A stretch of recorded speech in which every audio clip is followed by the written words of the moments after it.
Hi friends, ಹೇಗಿದ್ದೀರಾ? Japan ನಲ್ಲಿ ಒಂದು ದ್ವೀಪ ಇದೆ. ಅಲ್ಲಿ ಹಾವುಗಳು ರಾಜ್ಯವನ್ನಾಳ್ತವೆ. ಆ ಹಾವುಗಳು ತುಂಬಾನೇ ವಿಷಪೂರಿತವಾದವು, ಅತ್ಯಂತ ಅಪಾಯಕರವಾದವು. ಇವು ದ್ವೀಪದಲ್ಲಿರೋ ಇತರೆ ಜೀವ ಜಂತುಗಳಿಗೆ ಭಯವನ್ನ ಹುಟ್ಟಿಸ್ತವೆ. ಅವು ಕಚ್ಚೋದ್ರಿಂದ ಪ್ರತಿ ವರ್ಷ ನೂರಾರು ಜನರು ಸಾವನ್ನಪ್ತಿರ್ತಾರೆ. ಇದರಿಂದ ಅಲ್ಲಿನ ಸರ್ಕಾರಕ್ಕೆ ಇದೊಂದು ತಲೆನೋವಾಗಿ ಪರಿಣಮಿಸುತ್ತೆ. ಅವರಿಗೆ ಯಾವುದೇ ಪರಿಹಾರ ಕಾಣಿಸೋದಿಲ್ಲ. ಆದ್ರೆ ಒಂದಿನ ಜಪಾನ್ ಸರ್ಕಾರ ತೆಗೆದುಕೊಂಡ ಒಂದು ನಿರ್ಧಾರ ಆ ದ್ವೀಪದ ನಿವಾಸಿಗಳಿಗೊಂದೇ ಅಲ್ಲ, ಪೂರ್ತಿ ಜಪಾನ್ ಪ್ರಜೆಗಳನ್ನೇ ಆಶ್ಚರ್ಯಗೊಳ್ಳುವಂತೆ ಮಾಡುತ್ತೆ. ಹಾವುಗಳನ್ನ ನಾಶ ಮಾಡಲು ಅವರು ನಮ್ಮ ದೇಶದಿಂದ ಕೆಲವು ಮುಂಗೂಸಿಗಳನ್ನ ತೆಗೆದುಕೊಂಡು ಹೋಗಿ ಆ ದ್ವೀಪದಲ್ಲಿ ಬಿಡ್ತಾರೆ. ಮುಂಗೂಸಿ ಅನ್ನೋದು ಹಾವುಗಳನ್ನ ಬೆನ್ನಟ್ಟಿ ಕೊಲ್ಲೋದ್ರಲ್ಲಿ ಪ್ರಸಿದ್ಧಿಯಾಗಿವೆ. ಅವು ಹಾವುಗಳನ್ನ ಕೊಲ್ಲೋದು ಒಂದು ಆಟದಂತೆ ಭಾವಿಸ್ತವೆ. ಇದಕ್ಕಾಗಿ ಜಪಾನ್ ವಿಜ್ಞಾನಿಗಳಿಗೆ ಇದೇ ಪರಿಹಾರದ ರೀತಿ ಕಾಣಿಸುತ್ತೆ. ಆದ್ರೆ ಈ ವಿಚಿತ್ರವಾದ ನಿರ್ಧಾರ ಎಷ್ಟು ಭಯಂಕರವಾದ ಫಲಿತಾಂಶವನ್ನ ತಂದೊಡ್ಡುತ್ತೆ ಅನ್ನೋದನ್ನ ಆಗಿನ ದಿನಗಳಲ್ಲಿ ಯಾರು ಕೂಡ ಊಹೆ ಮಾಡಿರೋದಿಲ್ಲ. ಇದು ಪ್ರಕೃತಿಗೆ ವಿರುದ್ಧವಾದ ನಿರ್ಧಾರ. ಆದ್ರೆ ಪ್ರಕೃತಿಯ ಜೊತೆ ಆಟವಾಡಿದ್ರೆ ಅದರ ಫಲಿತಾಂಶ ಎಷ್ಟು ಭಯಂಕರವಾಗಿರುತ್ತೆ ಅನ್ನೋದು ಜಪಾನ್ಗೆ 22 ವರ್ಷಗಳ ನಂತರ ಗೊತ್ತಾಗುತ್ತೆ. 1970ರಲ್ಲಿ ಜಪಾನ್ ನಲ್ಲಿನ ಅಮಾಮಿ ಓಶಿಮಾ ದ್ವೀಪದಲ್ಲಿ ತೀವ್ರವಾದ ಬರಗಾಲ ಉಂಟಾಗುತ್ತೆ. ಹಬು ಎಂಬ ಭಯಂಕರವಾದ ಹಾವಿನಿಂದ ದ್ವೀಪದ ಜನರ ಬದುಕು ಅಸ್ತವ್ಯಸ್ತವಾಗುತ್ತೆ. ಪ್ರತಿದಿನ ಸಾಮಾನ್ಯ ಜನರು ವಿಷಸರ್ಪಗಳ ಕಡಿತಕ್ಕೆ ಒಳಗಾಗಿ ಪ್ರಾಣ ಕಳೆದುಕೊಳ್ತಿರ್ತಾರೆ. ಈ ಹಾವುಗಳ ವಿಷ ತುಂಬಾ ಪವರ್ಫುಲ್ ಆಗಿರೋದ್ರಿಂದ ಕಚ್ಚಿದ ತಕ್ಷಣವೇ ಚಿಕಿತ್ಸೆ ಕೊಡದಿದ್ರೆ ಸಾವು ಕಟ್ಟಿಟ್ಟ ಬುತ್ತಿ. ವ್ಯವಸಾಯ ಭೂಮಿ, ಪಶು ಸಂಗೋಪನೆ ಪ್ರದೇಶದಲ್ಲಿ ಹಾವುಗಳು ಸಂಚರಿಸ್ತಾ ಇರೋದು ಪ್ರಧಾನ ಸಮಸ್ಯೆಯಾಗಿ ಬದಲಾಗುತ್ತೆ. ಅಲ್ಲಿದ್ದ ರೈತರು ಇವುಗಳ ಕಡಿತಕ್ಕೆ ಒಳಗಾಗಿ ಪ್ರಾಣ ಕಳೆದುಕೊಳ್ತಿದ್ರು. ಆ ಟೈಮಲ್ಲಿ ಆಂಟಿಡಾಟ್ ಲಭ್ಯವಿಲ್ಲದೆ ಇದ್ದಿದ್ರಿಂದ ಪರಿಸ್ಥಿತಿ ಮತ್ತಷ್ಟು ಭಯಂಕರವಾಗಿ ಬದಲಾಗ್ತಿರುತ್ತೆ. ವಿಜ್ಞಾನಿಗಳು ಆಂಟಿಡಾಟ್ ತಯಾರಿಸುವಲ್ಲಿ ಯಶಸ್ವಿಯಾದ್ರೂ ಕೂಡ ಅವುಗಳನ್ನ ಶೇಖರಿಸಲು ಬೇಕಾದ ಆಧುನಿಕ ವೈದ್ಯ ಕೇಂದ್ರಗಳಿರೋದಿಲ್ಲ. ಗ್ರಾಮೀಣ ಪ್ರದೇಶಗಳಲ್ಲಿ ಸರಿಯಾದ ವಿದ್ಯುತ್ ಸಂಪರ್ಕ ಇಲ್ಲದೆ ಇದ್ದುದರಿಂದ ಬಾಧಿತರು ಆಸ್ಪತ್ರೆಗೆ ಹೋಗೋ ಮುಂಚೆನೆ ಪ್ರಾಣ ಕಳೆದುಕೊಳ್ತಿರ್ತಾರೆ. ಈ ಪರಿಸ್ಥಿತಿಗಳನ್ನ ಕಂಡು ಭಯಪಟ್ಟ ರೈತರು ತಮ್ಮ ಪೂರ್ವಿಕರ ಭೂಮಿಯನ್ನ ಬಿಟ್ಟು ನಗರಗಳಿಗೆ ವಲಸೆ ಹೋಗಲು ಪ್ರಾರಂಭಿಸ್ತಾರೆ. ಈ ಸವಾಲುಗಳನ್ನ ಎದುರಿಸಲು ಆಗಿನ ಸರ್ಕಾರ ಹಲವಾರು ಸಮಾವೇಶಗಳನ್ನ ಏರ್ಪಡಿಸುತ್ತೆ. ಹಾವುಗಳ ಶಾಪದಿಂದ ವಿಮುಕ್ತಿ ಪಡೆಯೋ ಮಾರ್ಗಗಳನ್ನ ಹುಡುಕಲು ಪ್ರಾರಂಭಿಸುತ್ತೆ. ಆಗ ಒಬ್ಬ ವಿಜ್ಞಾನಿ ಹಾವುಗಳನ್ನ ತಿನ್ನಬಲ್ಲ ಜೀವಿಗಳನ್ನ ಅಲ್ಲಿ ಬಿಡಬೇಕು ಎಂದು ಸೂಚಿಸ್ತಾರೆ.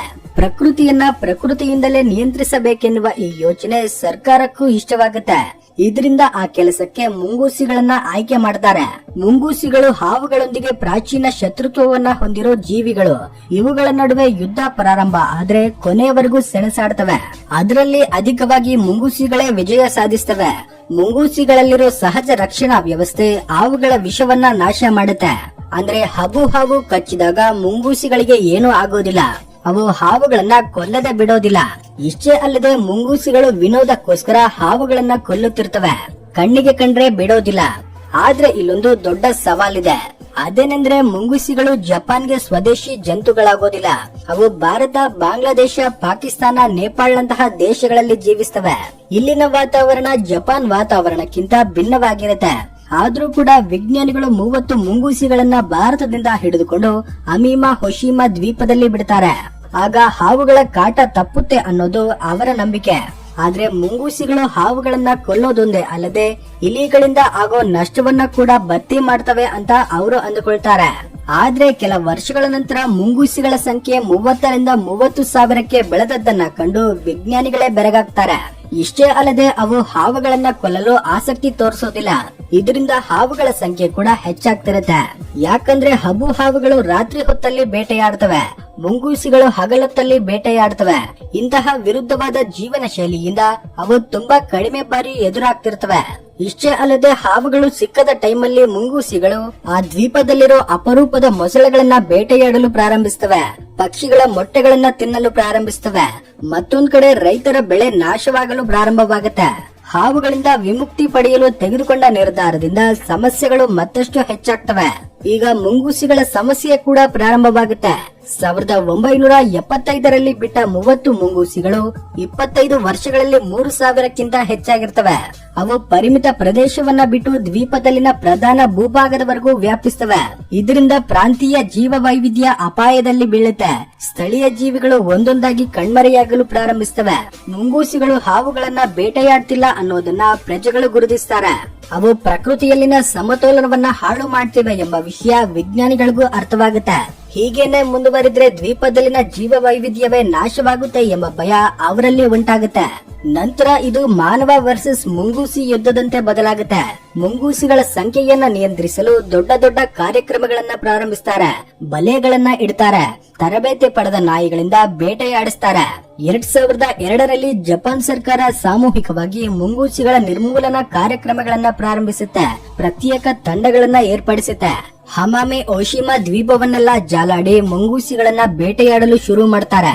ಆದ್ರೆ ಅವು ಗಾತ್ರದಲ್ಲಿ ಚಿಕ್ಕದಾಗಿ ವೇಗವಾಗಿ ಓಡೋ ಜೀವಿಗಳಾಗಿದ್ರಿಂದ ಅವುಗಳನ್ನ ಹಿಡಿದುಕೊಳ್ಳಲು ಕಷ್ಟವಾಗ್ತಿರುತ್ತೆ. ಇದಕ್ಕಾಗಿ ಸರ್ಕಾರ ಅವುಗಳ ಸಂಚಾರ ಮಾರ್ಗಗಳಲ್ಲಿ ರಹಸ್ಯ ಕ್ಯಾಮೆರಾಗಳನ್ನ ಇಡುತ್ತೆ. ಹೆಚ್ಚಾಗಿ ಮುಂಗೂಸಿಗಳು ಎಲ್ಲಿ ಓಡಾಡ್ತಿವೆ ಅನ್ನೋದನ್ನ ತಿಳ್ಕೊಂಡು ಅಲ್ಲಿ ಬಲೆಗಳನ್ನ ಇಡ್ತಾರೆ.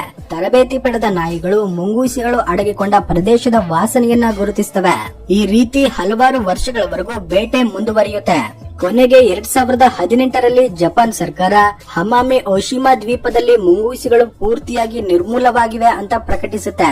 ಈ ಪ್ರಕ್ರಿಯೆಯಲ್ಲಿ ಸರಿಸುಮಾರು 5000ಕ್ಕಿಂತ ಹೆಚ್ಚಿನ ಮುಂಗೂಸಿಗಳನ್ನ ಹಿಡಿದುಕೊಳ್ತಾರೆ. ಇನ್ನು ಕೆಲವನ್ನ ಕೊಂದು ಬಿಡ್ತಾರೆ. ಆ ದ್ವೀಪದ ಜೀವ ವೈವಿಧ್ಯತೆಯನ್ನ ಕಾಪಾಡಲು ಇದು ಬಹುಮುಖ್ಯ ಅಂತ ಸರ್ಕಾರ ಹೇಳುತ್ತೆ. ಯಾಕಂದ್ರೆ ಅದಾಗಲೇ ಮುಂಗೂಸಿಗಳ ಗುಂಪು ಸರಿಸುಮಾರು 15 ಜೀವ ಜಾತಿಗಳು ನಶಿಸಿ ಹೋಗುವ ಹಂತಕ್ಕೆ ತಂದಿರ್ತವೆ. ಹಾವುಗಳಿಂದ ಕಚ್ಚಿಸಿಕೊಳ್ಳುವವರ ಸಂಖ್ಯೆ ಕೂಡ ಕಡಿಮೆಯಾಗಿರುತ್ತೆ. ಇದಕ್ಕೆ ಕಾರಣ ಪ್ರಜೆಗಳ ಮುನ್ನೆಚ್ಚರಿಕೆಗಳು, ಅವರು ಹಾಕಿದ್ದ ಬಲೆಗಳು ಮತ್ತೆ 2005ರಿಂದ ಲಭ್ಯವಾಗುವ ಆಂಟಿಡಾಟ್ಸ್. ಪ್ರಸ್ತುತ ಹಮಾಮಿ ಓಶಿಮಾ ದ್ವೀಪದಲ್ಲಿ ಮುಂಗೂಸಿಗಳಿಲ್ಲ. ಆದ್ರೆ ಹಬ್ಬು ಹಾವುಗಳು, ಇಲಿಗಳು ಇನ್ನೂ ಇವೆ. ಆದ್ರೆ ಕತೆ ಇಲ್ಲಿಗೆ ಮುಗಿದಿತ್ತ? ದಶಕಗಳ ಕಾಲ ಮುಂಗೂಸಿಗಳೊಂದಿಗೆ ಹೋರಾಟ ನಡೆಸಿದ ಮೇಲೆ ಮನುಷ್ಯ ಗೆದ್ರೂ ಕೂಡ ಆ ಚಿಕ್ಕ ಜೀವಿಗಳು ಮಾಡಿದ ನಷ್ಟದ ಹೆಜ್ಜೆಗಳು ಈಗಲೂ ಗೋಚರವಾಗ್ತಿವೆ. ದ್ವೀಪದಲ್ಲಿನ ಜೀವ ವೈವಿಧ್ಯ ಇನ್ನೂ ಪೂರ್ತಿಯಾಗಿ ಚೇತರಿಸಿಕೊಂಡಿಲ್ಲ. ಈ ಘಟನೆ ಮನುಷ್ಯನಿಗೆ ಒಂದೊಳ್ಳೆ ಪಾಠವನ್ನ ಕಲಿಸುತ್ತೆ. ಮನುಷ್ಯ ಎಷ್ಟೇ ಬುದ್ಧಿವಂತನಾದ್ರೂ ಕೂಡ ಪ್ರಕೃತಿಗೆ ವಿರುದ್ಧವಾದ ಕೆಲಸಗಳನ್ನ ಮಾಡಿದ್ರೆ ಫಲಿತಾಂಶ ನೆಗೆಟಿವ್ ಆಗೇ ಇರುತ್ತೆ. ಪ್ರಕೃತಿಯಲ್ಲಿನ ಸಮತೋಲನ ನಿಯಮವನ್ನ ನಾವು ಗೌರವಿಸಬೇಕು. ಅದನ್ನ ಉಲ್ಲಂಘಿಸಿದ್ರೆ ಭವಿಷ್ಯದಲ್ಲಿ ಭಯಂಕರವಾದ ಪರಿಣಾಮಗಳನ್ನ ಎದುರಿಸಬೇಕಾಗತ್ತೆ. ಇದೊಂದು ಅಸಾಧಾರಣವಾದ ನಿಜವಾದ ಘಟನೆ.